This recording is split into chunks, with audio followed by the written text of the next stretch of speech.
Hey guys, I'm Sam, and I think my love of reading is what will ultimately undo me.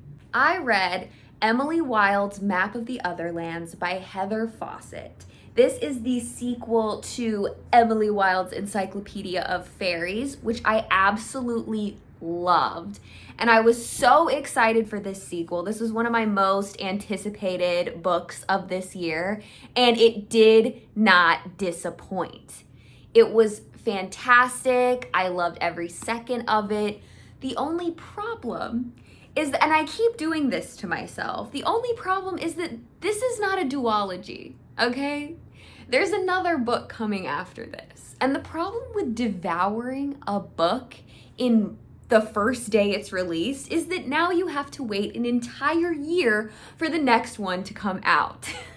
So if you aren't familiar with the Emily Wilde series at all, it basically focuses on Emily Wilde, who is a scholar and professor studying fairies. Fairies are like her thing. That's her special interest. That is what she kind of like puts all of her focus and attention on. Is she loves learning new things about fairies and collecting information about them and even learning how to like interact with them and deal with them because they've got their little fairy ways. And what's funny is I love that Emily is very strongly autism coded, where she has a very hard time reading social cues with like other humans and knowing how to interact with them. She's not very good with like small talk or really just dealing with people. But when it comes to fairies, she knows her shit. She knows how to interact with fairies and do what she needs to do. And so I love that aspect of her, that, well, she doesn't get humans, she does get fairies. And that's sort of one thing that really stands out about her character, especially to Wendell Bamblebee, who Wendell Bamblebee is her co-worker. He is also a scholar teaching at the same university as her, studying fairies. He's very like Howl from Howl's Moving Castle. That's who he's always compared to. He also kind of reminded me of like Alucard Emery from the Shades of Magic series. He has like that kind of an energy where he is very sociable and he's very attractive, and so he is good at charming people and getting people to kind of do what he wants, which is like the opposite of Emily. And he's very particular about things, and like he's just a very funny character. And he sort of like joins Emily on this expedition that she goes on to study the fairies in this one area. She did not invite him, but he still showed up. And it's so obvious from the jump that Wendell has a crush on Emily and really likes her. But she absolutely has no concept of that. She doesn't pick up on that at all, which is very relatable to me because for the girlies out there who cannot tell when someone is flirting with them or into them, it's very nice to see someone you can relate to on the page who also just fully cannot tell when these things are happening. And so Wendell like comes to stay with her and like help her on her mission, and he's sort of like, to her, he's kind of like a silly nuance, but the more that they experience and the more that they kind of bond throughout the story, that relationship changes and they become much closer.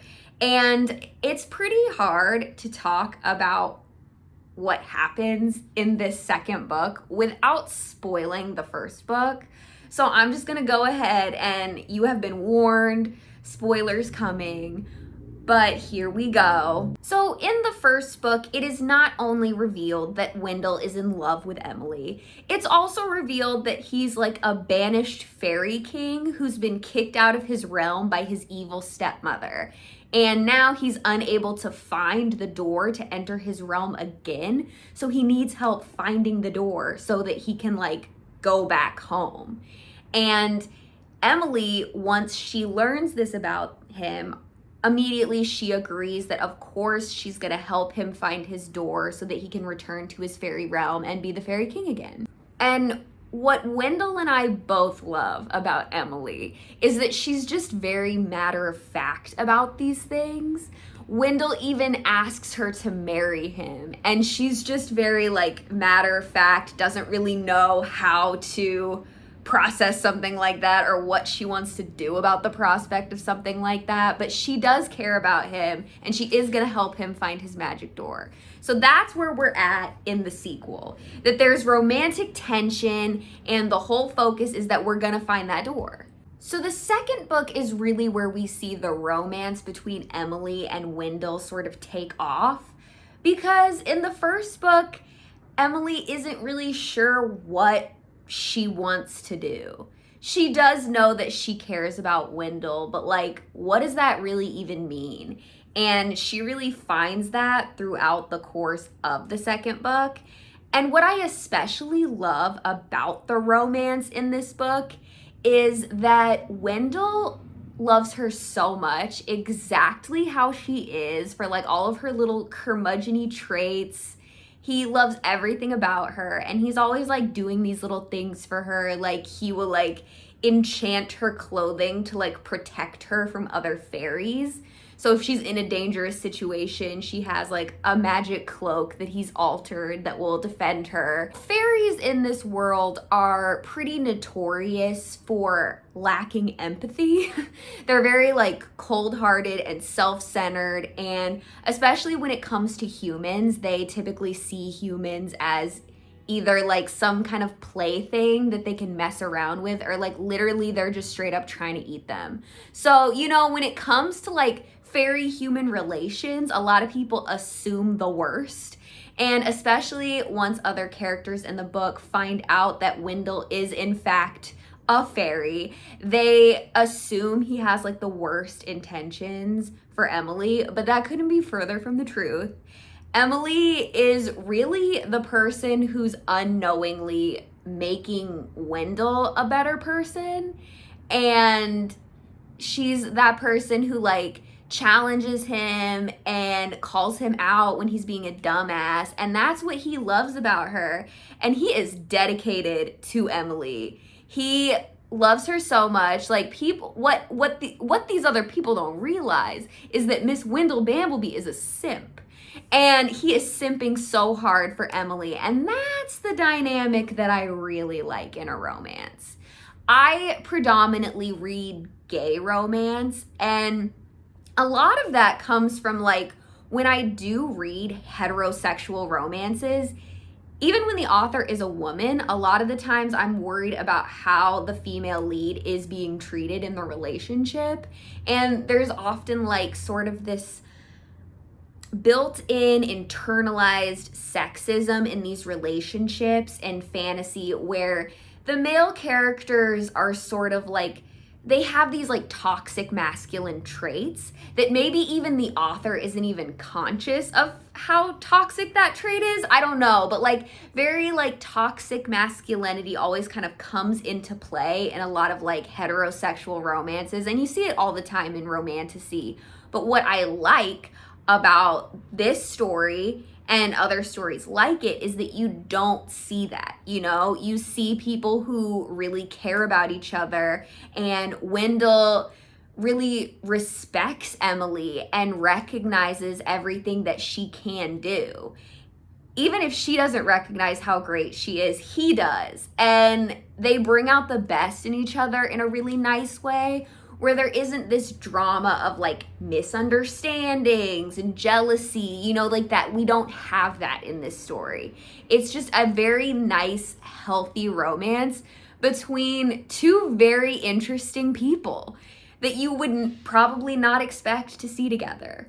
So for this sequel, it starts off coming in hot on the plot with like, what's happening? Wendell's stepmother is now sending assassins after him. So there's even more pressure to find his door and defeat her. And with Emily and Wendell's romance, that's really starting to go somewhere. And you kind of see that develop throughout the story. And it all feels like it's building to something, you know? And it really is an incredible book. I enjoyed it, got my money's worth, ate it up, delicious, yum. But what it's building to is the third book, which has not come out yet. So here I am, once again, torn into pieces, waiting for another book to come out so that I can finally get the conclusion of the story. So in conclusion, yes, this series is amazing. Everything is perfect. And I am now going to have to spend all my time waiting for yet another third book to come out that I need to get my paws on desperately. But that's how you know that an author really knows what they're doing, when they make you so desperate for the next book that you're like, and great, now what do I do with my life? Will I wait for this to come out? I was already over here freaking out waiting for the next Dark Rise book. Now I gotta wait for one of these too.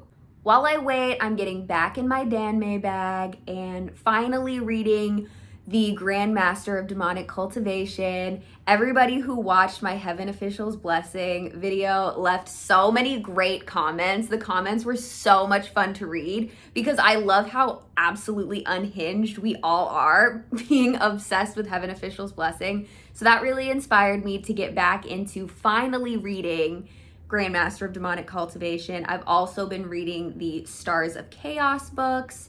So I got to read that next one. So there are going to be more gay Chinese fantasy romance books coming soon.